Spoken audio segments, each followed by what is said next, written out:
आलमी मीडिया भी बड़ा फैक्ट है। आलमी मीडिया बहुत स्ट्रॉन्ग है ठीक है। दुनिया में। उनकी खबरें भी पढ़नी चाहिए। वो क्या कहते हैं, वो यही बता रहे हैं कि ये चांद वाला झूठ है, नहीं पहुँचे। वो हम पे लगे तो लीना है, यहाँ तो हमें मिलते तो फिर ना कोई कारोबार होते कोई बिजनेस तो होते। इंडिया इतनी तरक्की कर रहा है, इस पे आप क्या कहना पसंद करेंगे?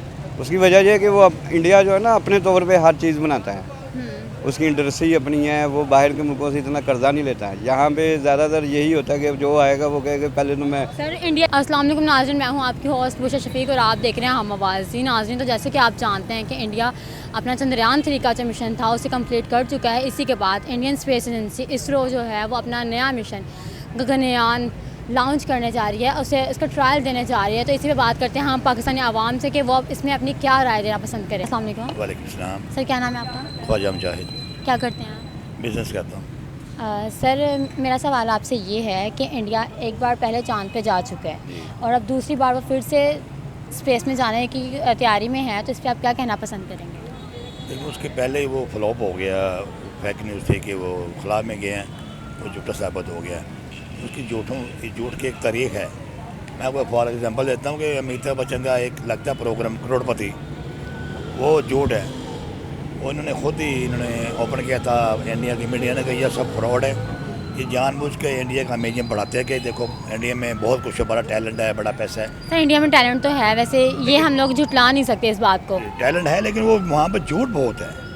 वो भी सर झूठ करोड़पति- मैं नहीं मान सकती, क्योंकि वो मुल्क जो दिन ब दिन इतनी तरक्की करता जा रहा है वहाँ पे झूठ होगा अभी तो कोई नहीं। अगर वो तरक्की कर रहा है तो हमें उसे नज़रअंदाज कर देना चाहिए। अब देखिए, करोड़पति स्कीम नाकाम थी। इन्होंने बताया ये स्कीम झूठ है, इसमें कोई सच्चाई नहीं है। जो लेकिन सर अब तो नई खबर है ना। चलो ठीक है, अगर आप बोलते हैं कि भाई पिछली खबर जो है वो झूठी थी, लेकिन अब तो वो गगनयान के नाम से अपना रॉकेट जो है वो उसे ट्राई करने जा रहे हैं, दोबारा स्पेस में भेजना चाह रहे हैं। तो फिर इस पर आप क्या कहेंगे कि भाई इंडिया अच्छा कर रहे हैं? देखेंगे कि क्या करता है वो। अभी तो हमें वो लगता कि फेक न्यूज़ है। चांद पे मिशन जो था इन्होंने कहा हमारा गया नाकाम हो गया, वहाँ पे होता है जनूबी हिस्से में, पता नहीं कहाँ उतर गया। लेकिन वो झूठ खबर है, झूठी है, सच्चाई उसमें नहीं है। आपको किसने बोला है कि भाई वो झूठ खबर है? ये आलमी मीडिया खबरें दे रहा है। ठीक आलमी है। मीडिया खबर बताता है कि ये वो वहाँ नहीं पहुँच, अभी नहीं वहाँ पहुँचे, इन्होंने फेक न्यूज़ दी है। अभी जो रखड़ का कह रहे हैं मिसाइल, देखते हैं क्या कहते हैं। ये भी झूठ है कि सच्चाई हो। सर जो भी है, लेकिन इंडिया इस टाइम तरक्की कर रहा है। आईटी में वो बहुत आगे है, मैन्युफैक्चरिंग में वो बहुत आगे है। बहुत आगे है, इसमें कोई शक नहीं। उसमें वहाँ टैलेंट बहुत ज़्यादा है, वहाँ पर एजुकेशन बहुत आम है, लोग तरक्की कर रहे हैं। लेकिन ये जो खबरें ऐसी होती हैं ना, ये इनकी झूठी साबित होती हैं। पता नहीं क्यों ऐसा कहते हैं। अल्लाह करे सच हो। इंशाल्लाह हमारा पाकिस्तान भी तरक्की कर रहा है, ये भी इंशाल्लाह तैयारी कर रही हमें है। वैसे किसी की नीयत पे शक नहीं करना चाहिए, बल्कि उन्हें दाद देनी चाहिए कि भाई अगर वो जा रहे हैं, हमारा अपना मुल्क तो खैर तरक्की उस तरीके से नहीं कर रहा। अगर हमारा हमसाया मुल्क कर रहा है तो हमें चाहिए कि हम उसका साथ दें। लेकिन आप तो यहाँ पे उन्हें जो है वो समझ लें कि यही बोल रहे हैं कि वो झूठ है, नहीं देखिए वो नहीं जा रहे। आलमी मीडिया भी बड़ा फैक्ट है। आलमी मीडिया बहुत स्ट्रॉन्ग है ठीक है। दुनिया में। उनकी खबरें भी पढ़नी चाहिए। वो क्या कहते हैं, वो यही बता रहे हैं कि ये चांद वाला झूठ है, नहीं पहुँचे। अल्लाह करे मिसाइल जो आप बता रहे हैं, जब वहाँ पर जाएँ, अल्लाह करे। वहाँ पर टैलेंट बहुत है, इसमें कोई शक नहीं। वो बड़ा पैसा गवर्नमेंट खर्च करती है। लेकिन अभी तक जब तक नहीं पहुँचेगा, हम शकों को शबात रहेंगे कि ये भी मिसाइल प्रोग्राम का है कि नहीं है, कि झूठा तो नहीं है। जब पहुँचेगा तो पता चलेगा। आलमी मीडिया से कोई बात नहीं छुप सकती। सर ठीक है सर, ये बात सच है झूठा ये हम छोड़ते हैं। और मुझे ये बताएं कि इंडिया में तो आईटी का सिस्टम बहुत मतलब उसकी वैल्यू है, तो उसकी वजह क्या है? आपको बताया कि आईटी वहाँ पर गवर्नमेंट पैसा बहुत खर्च करती है तालीम पे। ठीक है। वहाँ तालीम बहुत ज़्यादा आम तालीम है। यहाँ पर हम तालीम के थोड़ा पीछे हैं। हम भी आईटी में शोबे में आगे जा रहे हैं इंशाल्लाह। पाकिस्तान में? हाँ, पाकिस्तान भी आईटी शोबे में आगे जा रहा है। ठीक है। आप देखें इस एक साल के अंदर आईटी का शोबा कहाँ जाता पर है। सर यहाँ पे अगर हमारे यहाँ पे आईटी के शोबे वाले जो हैं वो जा भी रहे हैं आगे, लेकिन उन्हें इतनी फैसिलिटीज़ नहीं है, उनके लिए जॉब्स नहीं रिक्वायर्ड हैं, तो वो लोग तो फिर बाहर का रुख कर रहे हैं। तो फ़ायदा फिर यही बात है ना कि मैंने बताया कि इंडिया बहुत बड़ा है, बहुत बड़ी एक सियासी ताकत है, इसमें कोई शक नहीं है। इंडियन जो गवर्नमेंट है वो पावरफुल है पैसे के लिहाज से। हमारी जो गवर्नमेंट है वो अभी लोअर है। वो आवाम से टैक्स इकट्ठा करते हैं और आवाम को आदत नहीं है टैक्स देने की। जब ये इम्प्रूव हो जाएगा ना पाकिस्तान का सिलसिला, इंशाल्लाह पाकिस्तान ऊपर जाएगा। पाकिस्तान बहुत टैलेंट है। सर जब हमें हमारी ही बनाई हुई चीज़ें इतने ज़्यादा वो टैक्स के साथ मिलेंगी तो फिर हम लोग लॉस में तो जाएंगे ही। टैक्सेस हमें इकोनॉमी लेवल तो हमारा ख़राब होगा ही ना। टैक्सेस हमें देने की आदत नहीं है, साफ बात है। जो बड़े लोग हैं सरमायादार सरमायाकार इधर ही टैक्स, ये गरीब आवाम तो पिसती है ना फिर यहाँ पे, ज़ाहिर है वो ये- लोग तो देते हैं ना टैक्सेस सारे। 76 साल से इनको टैक्स की आदत नहीं है। ठीक है। ये हमारी कौम तैयार ही नहीं हुई, बाहर की कौमें मीडिया के जरिए तैयार हुई हैं, टेलीविज़न के जरिए ये तैयार हुई हैं। हमारी कौम तैयार नहीं हुई इन टैक्स भी इसमें आता है कि आदत नहीं डाली हुई गवर्नमेंट ने टैक्स देने की। ठीक है। आदत डालेंगे इंशाल्लाह ठीक होएगा। पाकिस्तान में हमें बड़ी उम्मीदें हैं। उम्मीद है आपको पाकिस्तान ठीक हो जाएगा। इंशाल्लाह 110% उम्मीद है कि इंशाल्लाह पाकिस्तान ऊपर जाएगा। जो किस तरीके से जाएगा अभी तो इसके कोई आसार नज़र नहीं आ रहे कि पाकिस्तान दोबारा ऊपर इकोनॉमी में अच्छा होगा, आईटी में अच्छा होगा, मैन्युफैक्चरिंग लेवल में अच्छा जाएगा, कोई अच्छा कारनामा करके दिखाएगा। देखिए कोशिशें हो रही हैं, कोशिशें हो रही हैं। कोशिशों को- इंशाल्लाह जब इंसान कोशिश करता है तो आगे जाता है। ठीक है। टीमें तश्कील दे दी हुई हैं, कमेटी बनी हुई हैं। आर्मी चीफ साहब हमारे जो हैं वो बड़े उसमें बड़े इंटरेस्ट हैं कि हमारा पाकिस्तान ऊपर जाए, हम किसी से भीख ना मांगे। इंशाल्लाह जाएगा, उम्मीद रखें, अल्लाह के घर में उम्मीद रहनी चाहिए। किस तरीके से जाएगा आपके मुताबिक, क्या तरीकाकार होगा जो हमारा जो पाकिस्तान है वो बेहतरी की तरफ जा सकता है? तलीम में पैसा खर्च चाहिए, ठीक है। तलीम में गवर्नमेंट पैसा लगाए, सेहत में पैसा लगाए, लोगों को शौर आएगा। टैक्स देने पर इनका ध्यान हो कि बड़े बड़े लोगों को टैक्स लगाएं। गरीब पे टैक्स नहीं लगाना चाहिए, वो तो आगे पीछे हैं बेचारे। बड़े बड़े लोग हैं दे सकते हैं टैक्स, उनको कोई फ़र्क नहीं पड़ता। इंशाल्लाह ऊपर जाएगा, हमें बड़ी उम्मीद है, बहुत उम्मीद है। ठीक है। तो हमारे पाकिस्तान में क्या कोई ऐसा लीडर है जो पाकिस्तान को बेहतरी की तरफ ला सकता है? देखिए मेरा किसी पार्टी का तौलक नहीं है, लेकिन जो नवाज शरीफ के मैंने थोड़े बहुत जो आसार हों। नवाज शरीफ के मैंने काम देखे कि जो पाकिस्तान को इसने नया बनाया है। पहले हमारा पाकिस्तान क्या कच्ची सड़कें थी, सिंगल रोड थे, बहुत बुरे हालात थे। जब मियाँ की नवाज शरीफ की गवर्नमेंट आई थी तो उन्होंने काफ़ी काम किए हैं। यही लेके जाएगा, यही एक लीडर है बस, और हमें को नज़र नहीं आता। इमरान खान था लेकिन वो उसने ख्वाब बड़े दिखाए, लेकिन वो अमल नहीं किया, वो चोट आपको कहता रहा। सर इमरान खान के चाहने वाले वो तो ये बोलते हैं कि इमरान खान को मौका नहीं दिया गया, उसे उतना टाइम नहीं दिया गया, उसे अपना जो टाइम था वो पूरा नहीं करने दिया गया, इस वजह से जो है वो इमरान खान हमारे लिए कुछ कर नहीं सके।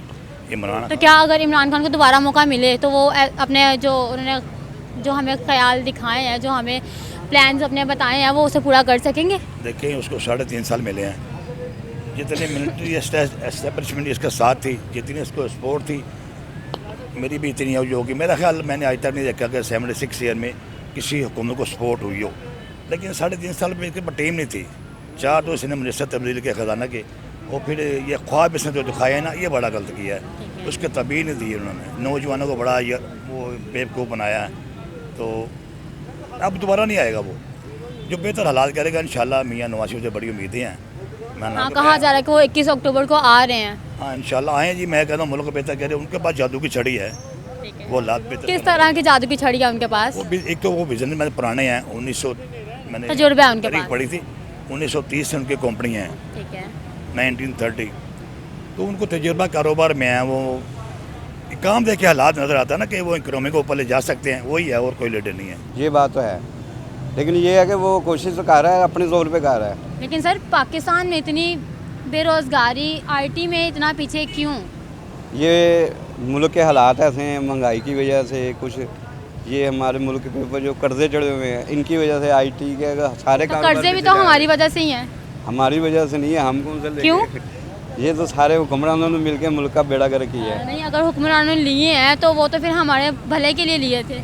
लेकिन वो हम पे लगे तो लेना है, यहाँ तो हमें मिलते तो फिर ना कोई कारोबार होते, कोई बिजनेस तो होते। इंडिया इतनी तरक्की कर रहा है, इस पर आप क्या कहना पसंद करेंगे?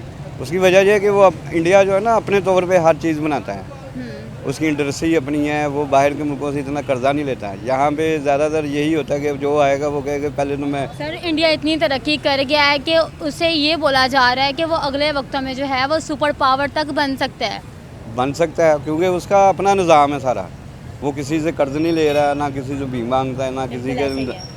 हमारे यहाँ जब भी कोई हुकूमत आएगी पहले तो यही कहेगी खजाना खाली हो गया है, अब हमें कर्जा लेने की आई, हमें से पास जाना पड़ेगा, फिर उसकी शर्तें मानेंगे, फिर वो हमें कर्जा देगा, फिर मुल्क चलेगा।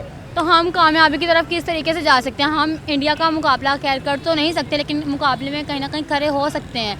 तो किस तरीके से, क्या हम लोग अगर तदाबीर करेंगे जो भाई हम लोग कुछ ना कुछ मुकाबले में आ जाएं? उसकी यही वजह है कि जब तक हम अपना निज़ाम नहीं सही करेंगे, हमारा निज़ाम किस तरीके से सही होगा ये भी तो बताएं। ये तो हमारे हुक्मरान ही बैठ के सीधा कर सकते हैं, अवाम चाहे क्या कर हुक्मरानों कोई गाइडलाइन दे दें कि भाई इस तरीके से आप लोग कर लें तो आप लोग की जो हमारा जो पाकिस्तान है वो तरक्की की राह पे गामजन हो जाएगा। पहले तो ये टैक्सों का निज़ाम है यही अब तक आज तक नहीं सही हो सका। हम बिजली में आप हिसाब लगा हर घर 10,000 रुपये भर रहा है, 25 करोड़ की आबादी है। अब 10 हज़ार रुपये अभी हुए तो ये तो 2 माह में मुल्क का कर्जा उतरता है, लेकिन यहाँ कर्जा उतारने के वो बीच में लेकिन आवाम को खाने के लिए खुराक भी तो देनी है ना, वो भी तो खर्चा निकालना है ना। ये तो नहीं कर सकते भाई खाना पीना बंद कर दे आवाम का और वो सारे पैसे इकट्ठे करके बाहर उन्हें कर्जा वापस कर दे। लेकिन आवाम पहले भी तो भर ही रही है, अब भी भर रही है। यहाँ तो ना आवाम चारी ना भर रही हो, आवाम तो अब भी भर रही है, ना होने के बावजूद भी भर रही है। लेकिन हम आवाम को कोई फ़र्क पड़ा है या नहीं पड़ा इतनी महंगाई के बाद? आवाम परेशान है इस टाइम, एक तो महंगाई की वजह से, दूसरे बिजली के परेशान तो खैर नज़र नहीं आ रही क्योंकि यहाँ पे अब अगर बारिश होती है तो सारे के सारे खाने पीने के स्टॉल से पहुँचे होते हैं। खाने पीने में तो यही होता है, तो कोई बर्गर खा लेगा, कोई पिज़्ज़ा खा लेगा, छोटी बड़ी चीज़ें होती तो फजूल खर्ची आ गई ना। लेकिन ये तो मामूल ज़्यादातर चलता रहता है, लेकिन ये कोई इतना बड़ा खर्चा नहीं है। कोई रोज़ के कोई 20,000 का कोई खाना तो नहीं ना खाएगा, चलो कोई 1,000 का खा लेगा, 2,000 का खा के आ जाएगा, यही होगा ज़्यादा से ज़्यादा कोई पिज़्ज़ा खा लेगा। और जब हमारी आवाम की ये वो ख्याल है तो हमारी हुकूमत के भी तो यही ख्याल होंगे कि भाई इतना कर्जा है तो कोई इतने अगर हमने आवाम से ले लिए हैं टैक्सेस के ज़रिए तो हम लोग इसमें से थोड़ा सा रख लें तो खैर है। रखते नहीं है ये, असल में बीच में जब घपला होता है ना निज़ाम में, ये फिर कैसे घपले की बात कर रहे हैं आप? ये जैसे बड़े लोग टैक्स ही नहीं देते, चोरी कर लेते हैं। अब वो गरीब बंदा क्या चोरी करेगा? तो भरे लोगों से हम लोग किस तरीके से टैक्स निकलवा सकते हैं? ये कि जब तक अदालती निज़ाम ना हो, पूरा मुल्क का कंट्रोल ना हो, तब तक ये निज़ाम सही नहीं हो सकता। उम्मीद है आपको मेरी आज की वीडियो अच्छी लगी होगी। मिलते हैं एक नई वीडियो के साथ, तब तक के लिए जुड़े रहें हम आवाज़ के साथ। अल्लाह हाफिज़।